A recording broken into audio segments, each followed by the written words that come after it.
Assalamualaikum, saya Atta Halilintar dari hati yang terdalam meminta maaf sebesar-besarnya mewakili. Sebagai salah satu pemilik klub sepak bola AHHAPS Pati FC, Atta Halilintar akhirnya angkat suara terkait insiden tak terpuji yang dilakukan dua pemain senior AHHAPS Zulham Zamrun dan Syaiful Indra Cahya yang membuat pemain lawan alami cedera serius.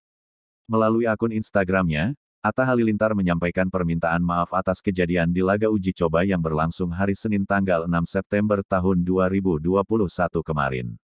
Assalamualaikum, saya Atta Halilintar dari Hari yang Terdalam meminta maaf sebesar-besarnya mewakili tim kami atas kejadian yang tidak mengenakan dari tim kami saat pertandingan AHHAPS Pati FC melawan Persiraja, ungkap Atta Halilintar dalam rekaman video tersebut.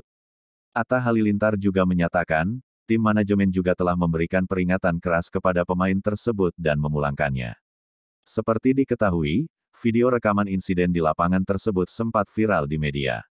Semoga di kemudian hari anak-anak kami bermain lebih dewasa dan tetap menjunjung tinggi respek dan menghargai lawan-lawan kami, ujar Atta sambil mengatakan mohon maaf lahir dan batin kepada pemain Persiraja dan masyarakat pendukung Persiraja masyarakat Banda Aceh. Dalam laga uji coba tersebut AHHAPS Pati berhasil menang atas Persiraja Banda Aceh dengan skor 3-0. Namun di tengah pertandingan, Syaiful Indra Cahya mendapat kartu merah karena pelanggaran keras yang ia lakukan. Syaiful Indra Cahya kedapatan melakukan tendangan mengarah ke kepala pemain Persiraja Banda Aceh M. Nathif.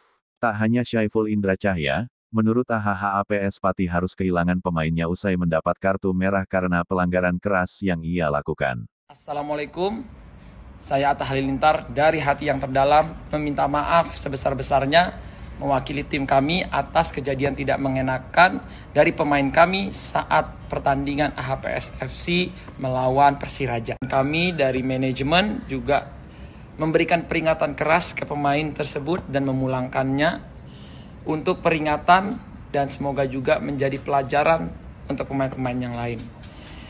Semoga ini menjadi pelajaran juga buat kami ke depannya dan semoga di kemudian hari kami dan tim anak-anak kami bermain lebih dewasa dan tetap menjunjung tinggi respect dan menghargai lawan-lawan kami. Sekali lagi dari aku pribadi Atta Halilintar dan semua tim AHPS FC mohon maaf lahir batin untuk Persiraja dan semua pendukung Persiraja masyarakat Banda Aceh.